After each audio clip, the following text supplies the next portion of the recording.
At Thanksgiving, my father announced my sister gets the house, the land, and the lake cabin. It's fair, my mother said. A year later, they were homeless on my doorstep. I let them in, long enough to film the truth and flip the power off for good. Hey Reddit, my family always treated me like their personal power source, paying their bills, fixing their messes, keeping everything running. Then one day, I flipped the switch. But before we get to that, let me start from the beginning. My name's Colton Ward. I'm 31 and work as a power plant operator at Everidge Power Station, the kind of place that never sleeps. The plant hums day and night, turbines echoing through concrete like thunder. I monitor the systems, climb ladders slick with oil, and keep the current steady when everyone else is asleep. People at the station know me as the quiet one who doesn't lose his head when alarms flash. If something breaks, I fix it. If the grid stumbles, I keep it alive. It's not glamour, it's control. The machines listen when people don't. I live 15 minutes away in a small apartment that smells like steel and detergent. One bedroom, one chair, spotless floors. It's enough. The mortgage drafts on the first, the shelves are lined with tools instead of decorations, and the hum from the power lines outside keeps me company. Every month I send money to my parents, just enough to cover whatever they claim needs paying. They never ask politely, and they never say thanks. It's just assumed. My mother calls it helping out, like I'm the family fund instead of the son. My father, Ray, says nothing at all. Silence is his favorite way to remind me who he thinks runs the family. My sister Lena is the only one who talks too much. Online, she calls herself an entrepreneur, posting filtered photos from coffee shops about her next project. Every launch, every lease, every box of supplies, she pays for it with my transfers. Not that she tells anyone. According to her feed, she built everything from scratch. At the plant, Cal Bennett, the technician I work most shifts with, ribs me about it. You keep half the city lit, he says, tightening a valve, and your family still treats you like a backup generator. I grin without looking up. Someone's got to keep things running. Cal shakes his head. Man, they'd go dark in a week without you. He's not wrong. When the city flickers during a storm, my phone rings before the system even registers it. Everyone trusts I'll answer. That's what I do. Stay calm, fix the fault, move on. It's the same pattern that's kept me from arguing at home. After the night shift, I drive the old truck out past the edge of town. The highway bends through fields where the soil turns to mud in winter. A few miles down that road sits the Ward farmhouse, weathered siding and a porch I rebuilt 3 years ago when the boards started to rot. I replaced the lights too, LEDs strong enough to last a decade. They glow in the distance when I crest the hill, warm yellow against the dark. The sight hits me the same way every time. That light belongs to me more than it does to them, but they'll never see it that way. Inside those walls, my father is probably watching the late news, complaining about taxes. My mother's likely planning what she'll buy with next month's transfer. Lena's upstairs rehearsing another pitch video about her brand. The house runs smooth because I keep the current flowing.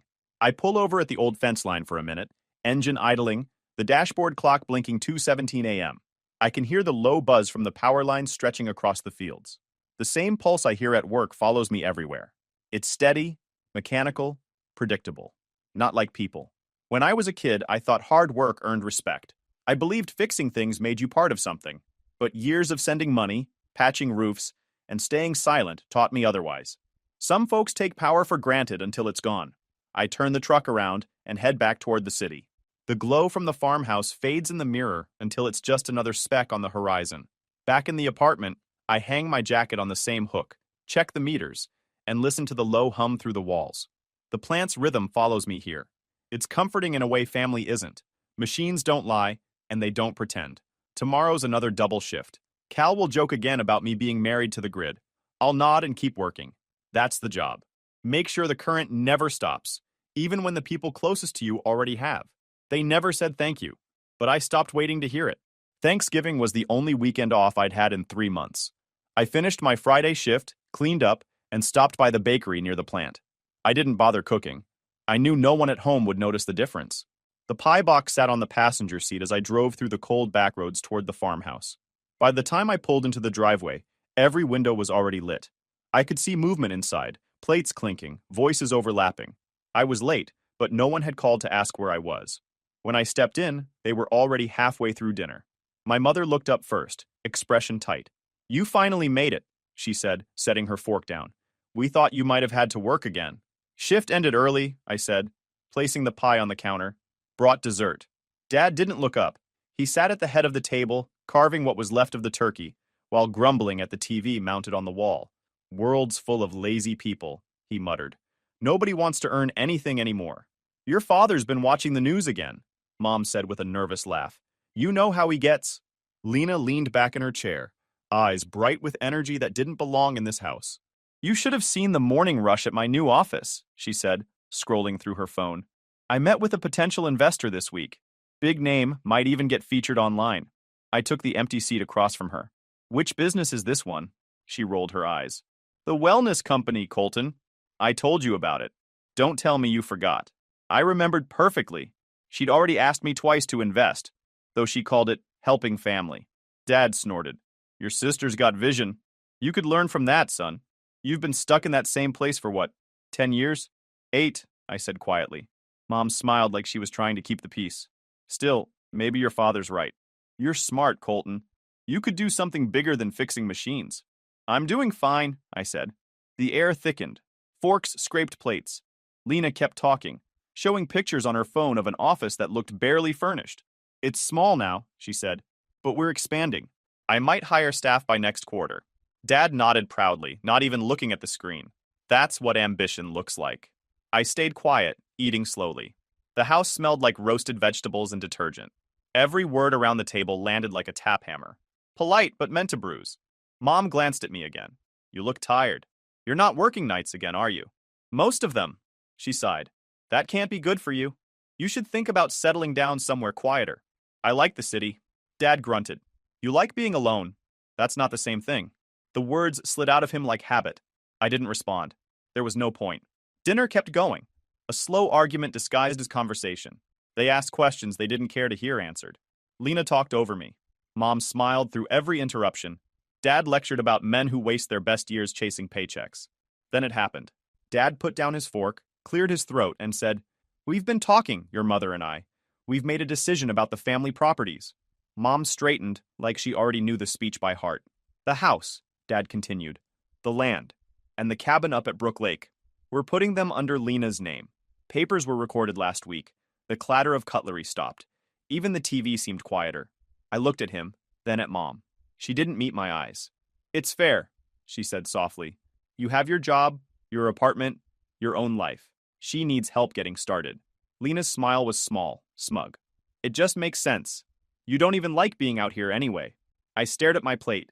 The turkey was cold. My reflection in the knife looked steady. Inside, everything was still. The same silence I hear in the plant when the generators stall for half a second before the backup kicks in.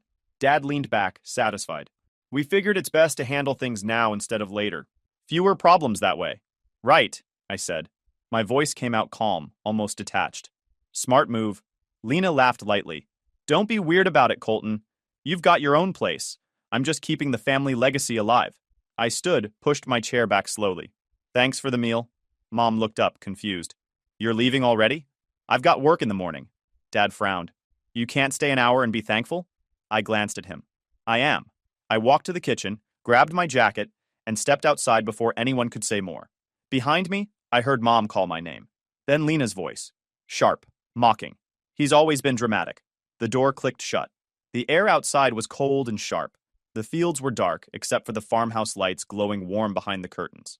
I stood for a moment, hands in my pockets, watching my breath drift away. Then I got in the truck and started the engine.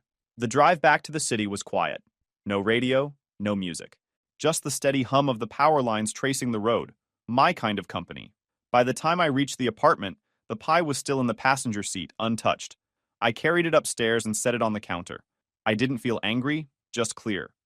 The Monday after Thanksgiving, I logged into my bank account and erased every link that tied me to my family. The transfers for their utilities, property tax, and insurance, gone. I stared at the confirmation page for a second, half expecting the screen to ask if I was sure. I was. For years, those automatic payments had run without me thinking about them. Every month, money disappeared like clockwork. Now, the silence after canceling them felt louder than any alarm I'd ever heard at the plant. By Tuesday morning, my phone started buzzing nonstop. I ignored the first few calls. Then came the voicemails. Mom's voice was first, shaky but rehearsed. Colton, sweetheart, we noticed the payments didn't go through. Maybe it's a bank issue. Please call back. This is tearing the family apart. The next one was Dad, shouting through static. You think you can just cut us off like we're strangers? After everything we did for you? You're selfish, boy. Ungrateful. Then Lena, soft and syrupy. Hey, Colton, just checking in on you. I know you're probably busy. By the way, I need a little bridge loan. Nothing major. Promise I'll pay it back. She sent the same message twice more that day, changing the excuse each time. By the end of the week, there were 27 missed calls and 9 voicemails. I didn't answer any of them. I deleted each one after another, until the screen finally stayed quiet. Then I blocked their numbers. The next morning, the alarm at the plant went off at 5:30 sharp. I walked in with my coffee, same as always. Cal was already there, leaning over a maintenance log with grease on his hands. He looked up when I entered. You look lighter, he said. Something happen? I shrugged. Fixed a few things. He grinned. Feels like you cut a cord. Maybe I finally did. He didn't ask what I meant. We both went back to work. The turbine room was loud, steady, dependable. The hum of the generators was the kind of sound you could lean on. I liked that. Noise without judgment. That week, everything felt cleaner. I stopped checking my phone during lunch breaks. I slept straight through the night. For the first time in years, I didn't wake up to messages asking for help. The apartment stayed quiet except for the soft buzz of the refrigerator and the wind brushing against the window. I started cooking again.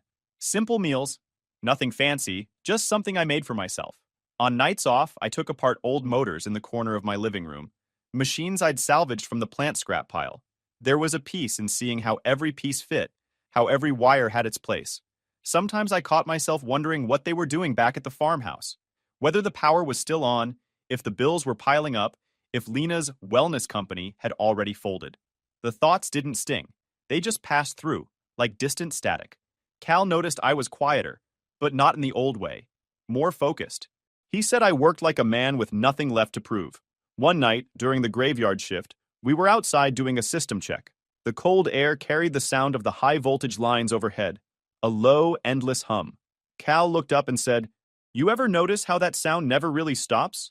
Even when the grid's down, there's always a little current running somewhere. Yeah, I said. It's called residual charge. He nodded slowly. Guess people are the same way. Takes a while to bleed out what's been running too long. I didn't answer, but he wasn't wrong. Over the next month, life settled into rhythm. Work, sleep, cook, fix something old, repeat. Each day ran smoother than the one before.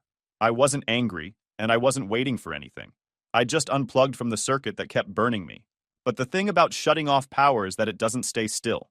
Energy moves somewhere else. Even when the current stops, there's always that faint pulse left behind, waiting to discharge. That pulse stayed in me, a small, steady curiosity about what would happen next. Not revenge, not hate, just a quiet question. What happens when people who've lived off your current realize the switch has flipped? I didn't plan on answering it right away.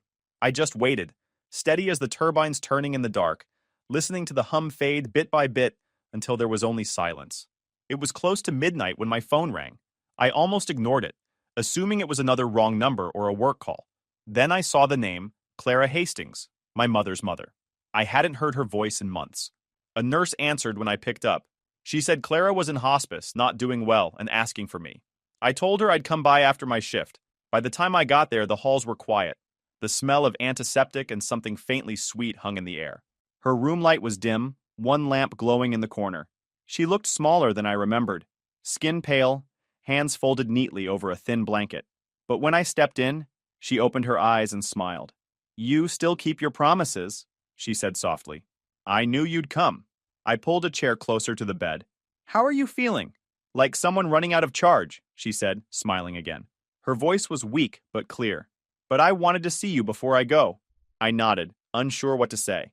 You've always been the one who stayed steady, she went on, even when they made it hard. They? I asked, though I knew who she meant. She took a slow breath. Your parents. I know how they've treated you. You don't have to pretend. I stayed quiet. Colton, she said, her voice low. There's something I should have told you years ago. I leaned forward. Her eyes stayed fixed on mine, sharp despite how tired she looked.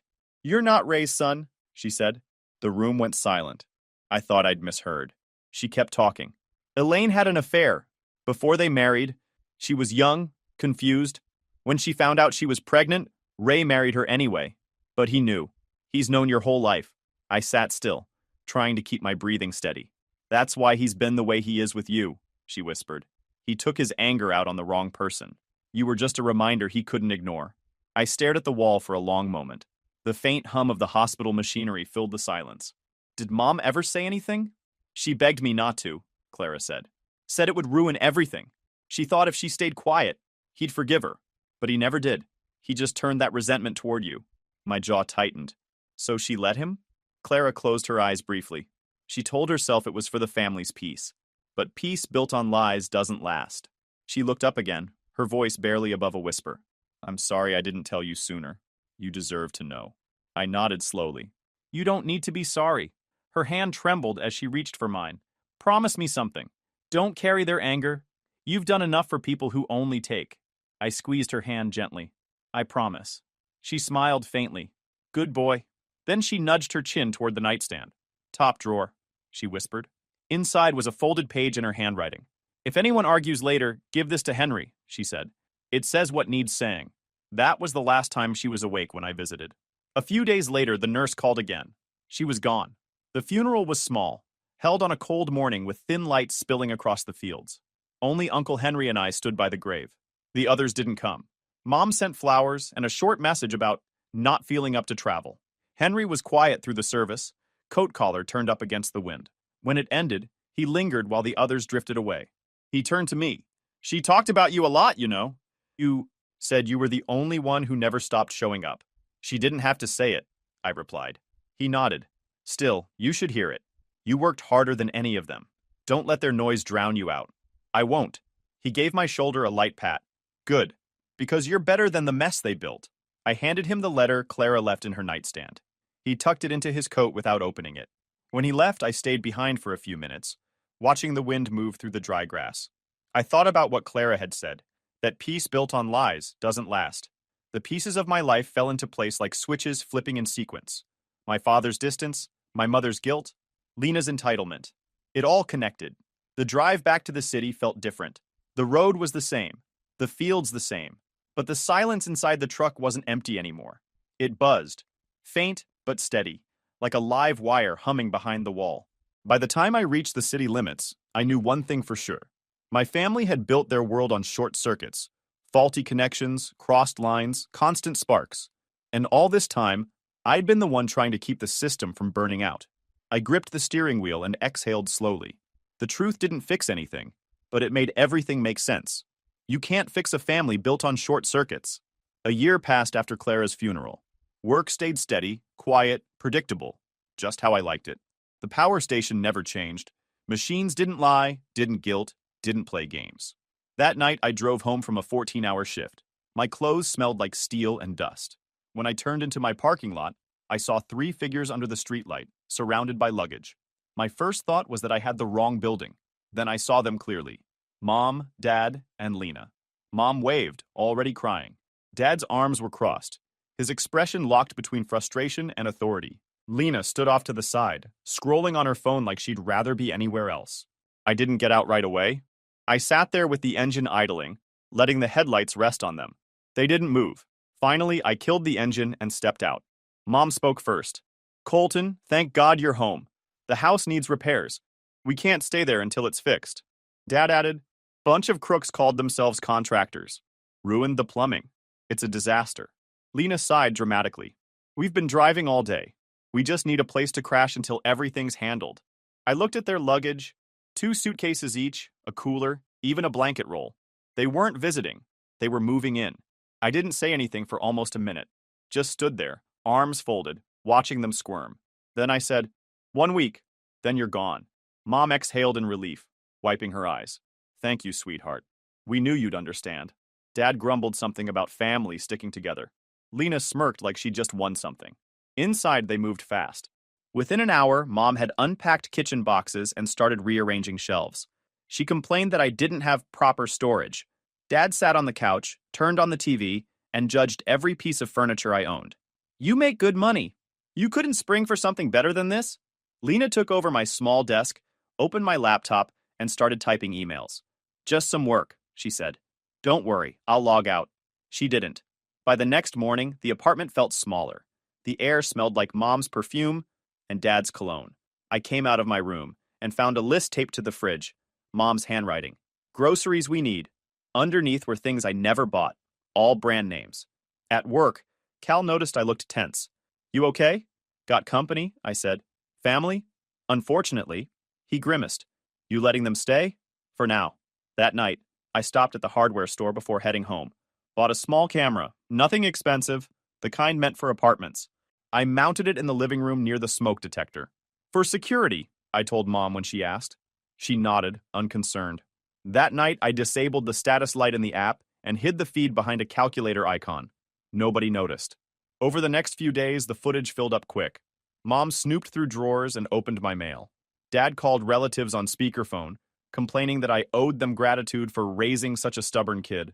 Lena stayed up late at my desk, printing contracts with my name in the signature box.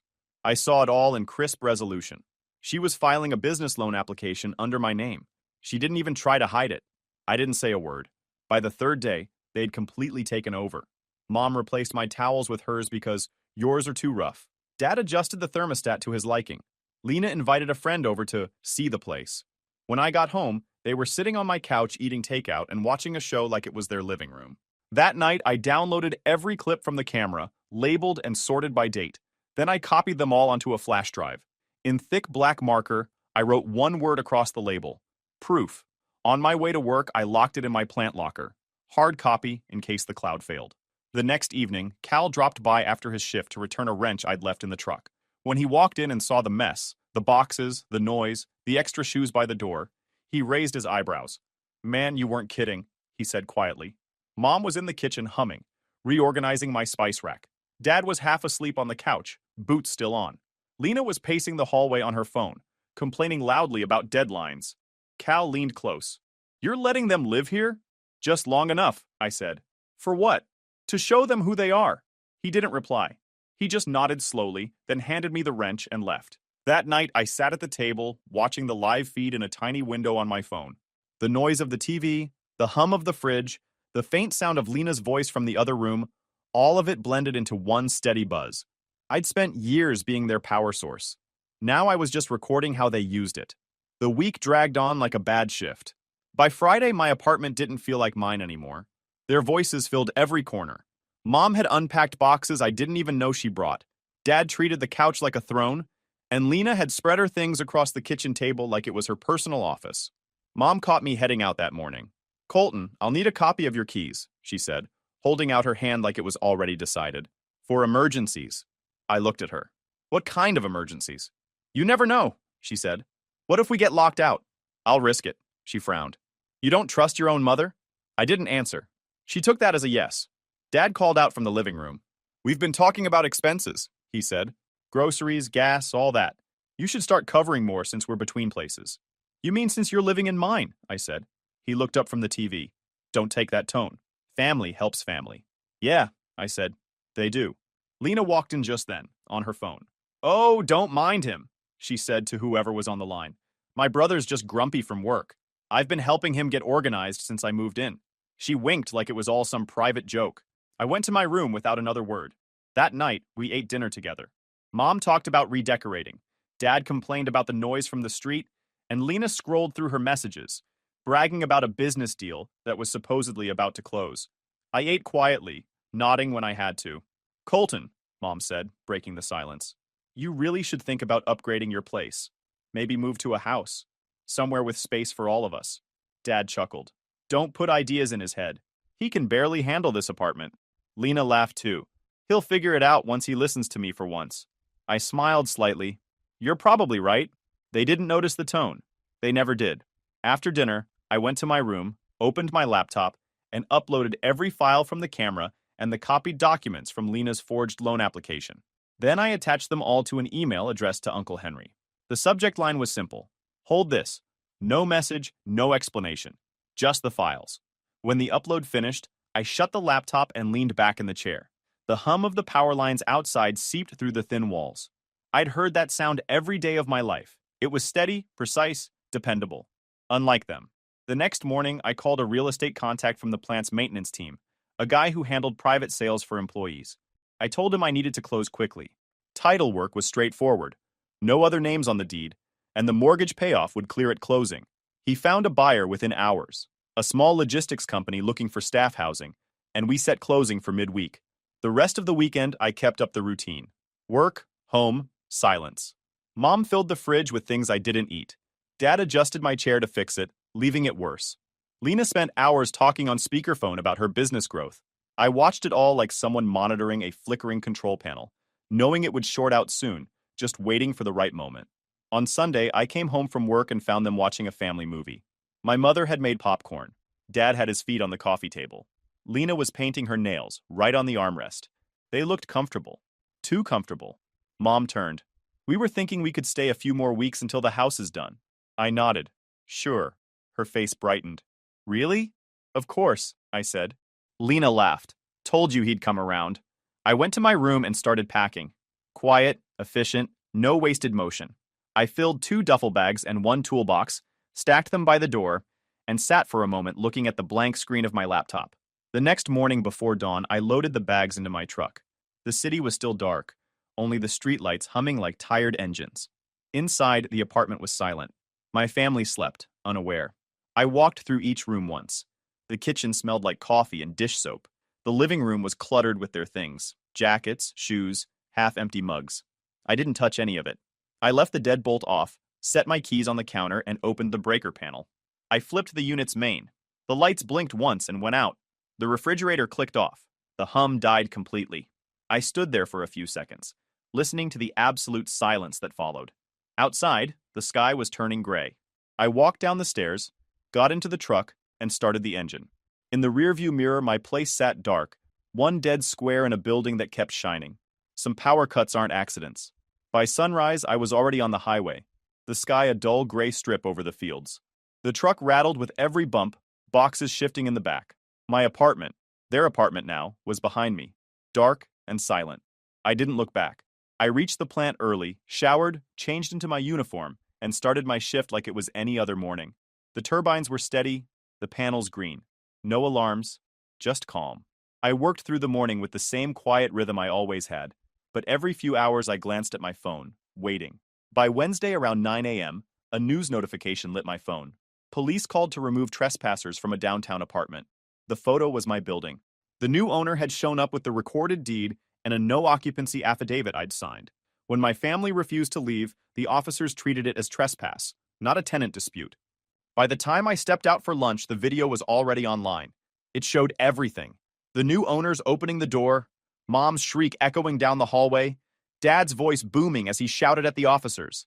Lena appeared a few seconds later, half-dressed, phone in hand, crying into the camera. Neighbors filmed from their doors. People across the hall whispered, recording as the officers led my family out of the apartment. The footage spread fast. Dozens of uploads, different angles, different captions. Mom was screaming, "Our son betrayed us. He tricked us." Dad yelled, "He sold our home out from under us." That's illegal. Lena turned her camera toward herself and sobbed into the lens. "He kicked us out with nowhere to go. He's jealous of me. He's always hated me." Police tried to calm them, explaining that the property had been legally sold, that they had no right to be there. But logic meant nothing to people who'd lived off illusion. By noon, the clip hit social media. The headline read, "Family evicted after selling relative's apartment. Blames him." The comments poured in, brutal and fast. They sound insane. So they lived off the guy and now they're mad he moved on? Classic leeches. By 2, the full story broke. Uncle Henry had decided it was time. He uploaded every file I'd sent him. The videos, Lena's forged loan forms, the voice recordings of my parents complaining about how I owed them. He even posted a scan of Grandma Clara's handwritten note, the one confirming that I wasn't Ray's son. The internet didn't waste time. Clips of Lena pretending to be a businesswoman went viral next to footage of her being escorted out by police. Side-by-side comparisons filled comment sections. People dug up her old entrepreneur posts and laughed at her captions. Someone found out that her wellness company website had copied everything from another brand's template. Within hours, the other company filed a statement online disowning any connection. Then came Dad. Someone uploaded a short video of him arguing with the police. His face red, fists clenched, shouting about fake documents and traitorous sons. The comments tore him apart. He looks like he hasn't worked in years. That's the man who called his son selfish? He's lucky the kid didn't press charges. Mom wasn't spared either. Screenshots from the recordings of her snooping through my drawers, complaining that Colton hides money from us, made their way online. People called her delusional, manipulative, cruel. Within a day, the story made the rounds on every local forum. The wards became the cautionary tale everyone had an opinion about. By Tuesday, Dad lost his contractor job. He'd gone into work shouting about conspiracies and defamation, and his boss told him to leave before he embarrassed the company. Word spread fast. No one in their small town wanted to hire a man who went viral for screaming at police. Mom tried calling relatives for sympathy, but no one picked up. She sent Henry a long email begging him to delete the files. He never replied. Lena's investors dropped her the moment her name hit the news. The loan company filed an inquiry over the fraud attempt. Her accounts vanished one by one. Social media wiped clean. Website deleted. Phone disconnected. A week later, a post on a gossip board claimed she'd been seen working at a reception desk under a different name. Mom moved into a small rental outside the city, paid for by selling whatever furniture they had left. Dad apparently stayed with a cousin. No one invited them anywhere anymore. Meanwhile, at Everidge, everything moved on like nothing had happened. I worked my shifts, fixed the machines, kept the power running. The story reached a few of my coworkers, but no one said anything beyond the occasional nod or look of quiet respect. That Friday, Cal found me in the control room finishing the system log. He leaned against the railing, smirking. "You see the news this week?" "I heard. You finally flipped the switch, huh?" I looked at the gauges on the panel. "Guess I did." He chuckled and clapped me on the shoulder. "About time." Later that night, I stayed late to oversee maintenance. The turbines slowed, their roar fading to a deep hum. The plant lights dimmed, leaving a calm glow over the floor. Outside the wide glass window, the city shimmered, 1,000 lights powered by what I helped keep alive. I walked the perimeter fence, hands in my jacket pockets, boots crunching on gravel. The air smelled clean after rain. Everything I'd built still stood. Everything they'd built had collapsed under its own weight. When I reached the far end of the lot, I stopped beside the main transformer, its steady vibration rolling under my feet. I looked up at the blinking red beacon on the tower. Slow, even. Controlled. It reminded me of Grandma Clara's words. Peace built on lies doesn't last. She'd been right. Their lies had burned out. Mine had been simple. I kept working, stayed quiet, and let truth do what it always does. Expose weak connections. Before I left for the night, I checked my phone one last time. A few messages from unknown numbers sat unread. Probably Mom, maybe Lena. I deleted them without opening any. Back at my new place, the apartment was clean again. New keys, new locks, new furniture. The air smelled like fresh paint instead of perfume. For once, I didn't have to turn on the lights. I liked the dark. At dawn, I drove to the plant again, parked outside the gates, and watched the first wave of sunlight stretch across the city. The power grid blinked alive in sequence, one district at a time, everything lighting up in order. That was what I loved about electricity. It wasn't emotional. It didn't choose favorites. It just ran where it was meant to. And when you cut the wrong line, the rest kept working fine. I stood there for a while, the hum filling my ears. They'd spent years draining every ounce of power I had. Now they were out there in the dark, learning what silence feels like. I breathed in the cold air and turned toward the turbines beginning their slow restart. The sky was brightening, the city steady and alive. I didn't shut them down. I just stopped keeping them plugged in. YouTube just dropped this new hype feature. If you're hooked on this story, smash that hype button. It tells YouTube this video deserves to blow up, and it keeps even crazier stories coming your way.